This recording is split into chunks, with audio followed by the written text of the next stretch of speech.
Lawrence Bishnoi जैसे गुंडा एक क्रिमिनल को सपोर्ट करके आप इस मुल्क का जो मुस्तकबिल है, जो फ्यूचर है, उसको कहीं ना कहीं नुकसान पहुंचा रहे हैं। At the end of the day आने वाला वक्त इस चीज के लिए आपको याद जरूर रखेगा। देखिए, पप्पू यादव जी को जरा सा भी डरने की जरूरत नहीं है। वो एक बेबाक, दरेगम, बेखौफ नेता हैं, पहली बात। दूसरी बात ये, खुद सलमान खान साहब को डरने की कोई ज़रूरत नहीं है। हम जानते हैं उनके पास बहुत लोगों का आशीर्वाद है, दुआएं हैं और सिक्योरिटी बहुत खासा तौर पे इंतज़ाम करे हुए कि उनके ऊपर कोई खरोच भी नहीं आए, कोई आंच भी नहीं आए। तीसरी बात ये कि लॉरेंस बिश्नोई के ये जो गुंडे हैं, उनके हेंचमैन कह सकते हैं, उनके ये जितने पंटर लोग हैं, उनको पता नहीं, या तो हमें ये भी नहीं पता सही में लॉरेंस बिश्नोई के आदमी हैं या लॉरेंस बिश्नोई का नाम यूज़ करके पैसा एक्सटॉर्शन के लिए ये कॉल्स कर रहे हैं। क्योंकि अभी हाल फिलहाल में हमने देखा था कि पुलिस ने किस तरीके से नोएडा में आदमी को पकड़ा था, बॉम्बे की पुलिस ने आके, और वो महज पैसों के लिए ये कॉल कर रहा था। तो ये तो आप एक्सटॉर्शन करने का बिजनेस बन चुका है। तो सही में ये लॉरेंस बिश्नोई कॉल करा रहा है या उसका नाम यूज़ करके लोग पैसे एक्सटॉर्ट करना चाह रहे हैं पप्पू यादव जी जैसे लोग से, सलमान खान साहब जैसे लोग से। जा रहा है कि मैम वो नया हिंदुत्व का शेर पैदा हो गया है जो जिहादियों को खत्म कर रहा है। देखिए, हिंदुस्तान की सरकार ने उसके खालिस्तानी लिंक्स बताए हैं लॉरेंस बिश्नोई के, तो मुझे नहीं लगता हिंदुस्तान का कोई भी हिंदू उसको अपना एक आइडल मानेगा, एक मेंटर मानेगा या उसको लुक अपॉन करेगा। Because at the end of the day अगर ये महज एक गैंगस्टर है, एक एक्सटॉर्शनिस्ट है, एक ब्लैकमेलर है जो अपना नाम दूसरे बड़े बड़े नाम जैसे सलमान खान साहब इतने बड़े एक्टर के साथ नाम जोड़ के अगर पैसे एक्सटॉर्ट करना चाहता है, तो मुझे नहीं लगता कोई भी हिंदुस्तान के हिंदू उसको फख्र की नज़र से देखेगा या उसको अपना हिंदुत्व का एक आइडल मानेगा। सोशल मीडिया मैडम आप देखती नहीं है, मालूम होता है, लग रहा है उनको देशभक्त लोग कह रहे हैं, भगत सिंह से तुलना कर रहे हैं। देखिए, सोशल मीडिया पे बैठने वाले ये जो कीबोर्ड वॉरियर्स हैं, ये जो आईटी सेल वाले लोग हैं, ये बहुत कम तादाद में कुछ चंद लोग हैं जो हवा इतना बड़ा क्रिएट करते हैं कि जैसे कि पता नहीं तमाम हिंदुत्व को लीड करने वाला, जैसे कि मानो ये लॉरेंस बिश्नोई हो गया। At the end of the day एक गैंगस्टर है वो, एक गुंडा है वो, एक क्रिमिनल है वो जो 10 साल से ज़्यादा जेल में बंद है। इलेक्शन लड़ा था स्टूडेंट लीडर का, हार गया था। उसके बाद उसको लगा कि पॉपुलर कैसे हुआ जाए, तो गन कल्चर को कहीं ना कहीं बढ़ावा देके एक अपने आप को एक गैंगस्टर के रूप में दुनिया के सामने लाके अगर वो फेमस होना चाहता है तो बहुत बड़ी उसकी गलती है। Because at the end of the day आपका अपना हिंदुस्तान के प्रति क्या कॉन्ट्रीब्यूशन है। सवाल तो यही पैदा होता है ना कि एक व्यक्ति जेल में सालों से बंद है और अंदर से इतना बड़ा नेटवर्क चला रहा है और सरकार खामोश बैठी है। देखिए, सरकार खामोश इस तरीके से नहीं बैठी है कि सलमान खान साहब की जो सिक्योरिटी है उस पर कहीं भी कॉम्प्रोमाइज हो रहा हो, लेकिन यस, सरकार इस चीज पे जरूर खामोश। तो ये बाबा सिद्दीकी की भी थी, लेकिन उनकी हत्या हुई। अग्रीड, वो बहुत बड़ा सिक्योरिटी ब्रीच था।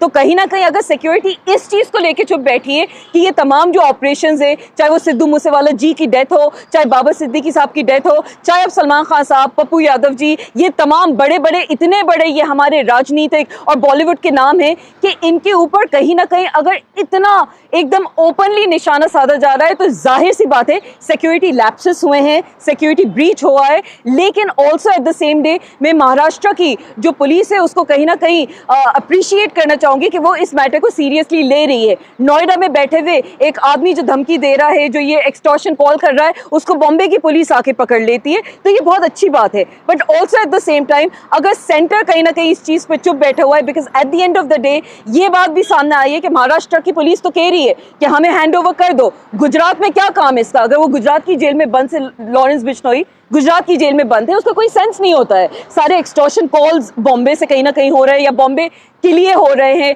सारा के सारा जो बाबा सिद्दीकी साहब की डेथ है वो बॉम्बे में हुई, तो क्या जरूरत है उसको गुजरात की जेल में बंद करने का? तो ये कहीं ना कहीं जाहिर सी बात है जो सेंटर है, जो सिक्योरिटी है, उस पर सवालिया निशान जरूर खड़ा करता है। But also at the same time हमें ये नहीं पता कि ये ऑपरेशन बैठ के कैनेडा से हो रहे हैं, ये ऑपरेशन यही हिंदुस्तान में प्लान किए जा रहे हैं, इसके पीछे एक्चुअली कौन है? क्योंकि एक कैदी जो 10 साल से बने वो अचानक से लाइमलाइट में क्यों आ रहा है? ये जो ब्लैक बक मारने का मामला है सलमान खान साहब का, ये सालों सालों पुराना है, जिसपे कोर्ट अपना काम कर चुकी है, कोर्ट संज्ञान ले चुकी है, उनको इस चीज़ की सज़ा भी हुई है, बेल हुई है, तमाम चीज़ें ये कोर्ट के तमाम जो तहकीकात है, तमाम जो नज़रिया है, हम सब के सामने कोर्ट का पेश हो चुका है। लेकिन इतने सालों के बाद एक गैंगस्टर आउट ऑफ नोवेयर अपनी या तो पॉपुलैरिटी गेन करने को आ रहा है, या शायद जेल में बैठ के उसके पास कुछ करने को नहीं है, तो चलो सलमान खान साहब का नाम यूज़ करके ये तमाम चीज़ें की जाएं। गैंगस्टर बिश्नोई का जो है दहशत इतना फैल चुका है कि लोग नाम लेने में भी हिचकिचा रहे हैं। पप्पू यादव अपने पीसी में एक पत्रकार को खामोश कर देते हैं कि उसका नाम मेरे सामने नहीं लेना। इतना डरे हुए पप्पू यादव। देखिए, कहीं ना कहीं ये फियर साइकोसिस आज की नहीं है। इस तरीके से तो भाजपा ने भी ना जाने कितना ज़्यादा डर पिछले 10 साल से ज़्यादा हो गए हिंदुस्तानियों के मन में कहीं ना कहीं फैला के रखा है। लोगों के दिल में डर है, जिसका जवाब 2024 के लोकसभा चुनाव में लोगों ने दिया भी था, इतनी स्ट्रॉन्ग अपोजिशन चूज करके। कहीं ना कहीं आप लोग अगर डर फैला के एक हिंदुस्तानियों में अगर आपस में आप अनबन पैदा करना चाहते हो, आपस में आप हिंदू मुस्लिम इस चीज़ को ले जाना चाहते हो, एक गैंगस्टर जो अपने आप को पता नहीं दाऊद इब्राहिम पार्ट 2 बनाना चाहता है, छोटा राजन पार्ट 2, छोटा चेतन, क्या नाम है मुझे तो वो नाम नहीं। दाऊद इब्राहिम की गैंग को खत्म करने के लिए बिश्नोई गैंग को जो है बढ़ावा दिया जा रहा है। देखिए लोग कह रहे हैं, देखिए दाऊद इब्राहिम की जो गैंग है उसके किस्से कहानी हम लोग सालों से सुन रहे हैं। खुद मोदी जी ने कहा था कि जब मैं पावर में आऊंगा तो दाऊद इब्राहिम को हिंदुस्तान लाऊंगा। आज तक तो आए नहीं, खैर बहरहाल वो एक अलग बात हो गई। लेकिन at the end of the day एक गैंगस्टर जो इतने बड़े बड़े नामों को इस्तेमाल करके अगर लोगों को टारगेट कर रहा है, तो इसमें सिक्योरिटी के कहीं ना कहीं लैप्सेस के ब्रीच के ज़रूर चांसेस हैं, पहली बात। दूसरी बात ये कि अगर इतने बड़े नामों को यूज़ करके एक ये गैंगस्टर जिसका कोई अस्तित्व नहीं है, जो लोग इसको फॉलो कर रहे हैं, सोशल मीडिया पे फेमस कर रहे हैं, वो मुझे ये बता दे कि इसका हिंदुस्तान में क्या कंट्रीब्यूशन है, इसने मुल्क के लिए क्या किया है, इसने हिंदुस्तानी जनता के लिए। खत्म कर रहा है, हिंदुत्व के सारे जो ग्रुप्स है वो समर्थन कर रहा है लॉरेंस बिश्नोई को। कौन से जिहादियों को खत्म कर रहा है? जो इंसान सलमान खान साहब जैसा एक्टर जो बाबा सिद्दीकी को खत्म किया, सलमान के बाबा सिद्दीकी साहब जैसे लोग हैं, हमारे मुल्क के बाबा सिद्दीकी साहब हो गए या पप्पू यादव साहब हो गए, ये लोग हमारे मुल्क के बहुत बड़े नेता हैं जिन्होंने जनता के लिए न जाने अपनी जिंदगी समर्थन कर दी है। सालों सालों से वो जनता का काम कर रहे हैं। लॉरेंस बिश्नोई क्या कर रहा है?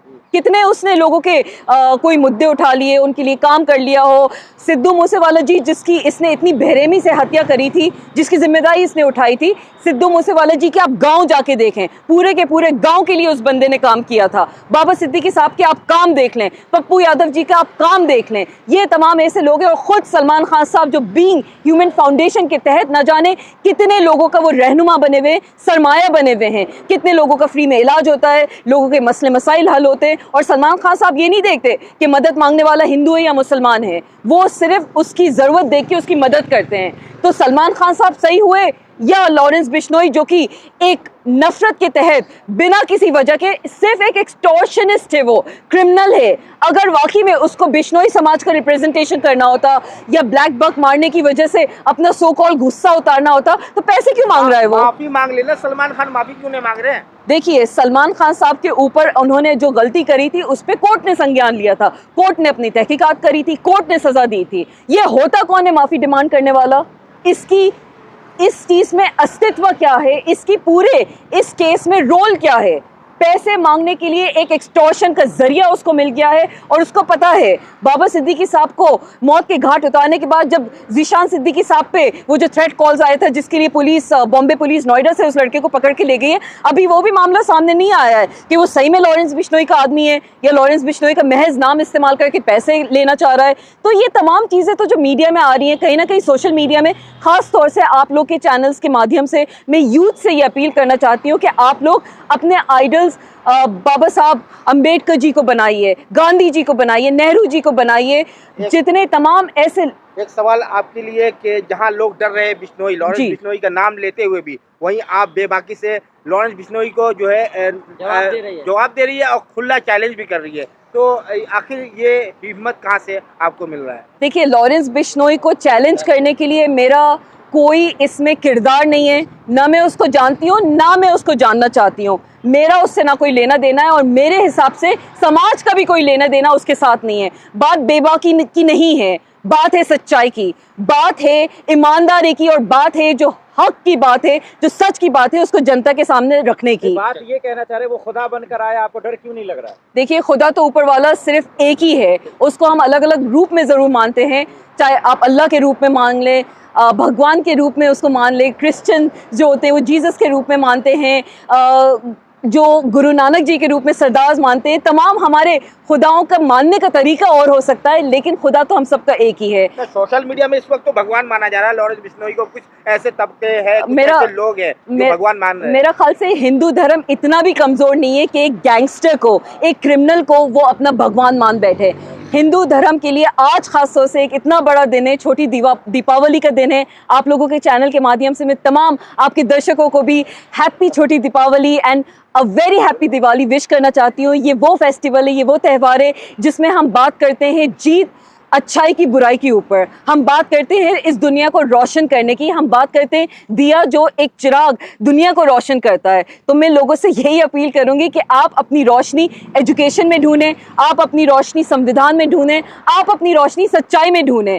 लॉरेंस बिश्नोई जैसे गुंडा, एक क्रिमिनल को सपोर्ट करके आप इस मुल्क का जो मुस्तकबिल है, जो फ्यूचर है, उसको कहीं ना कहीं नुकसान पहुंचा रहे हैं। At the end of the day आने वाला वक्त इस चीज़ के लिए आपको याद ज़रूर रखेगा कि ऐसे मौके पे आप किसके साथ थे, सच के साथ थे या एक गैंगस्टर, एक गुड्डे के साथ।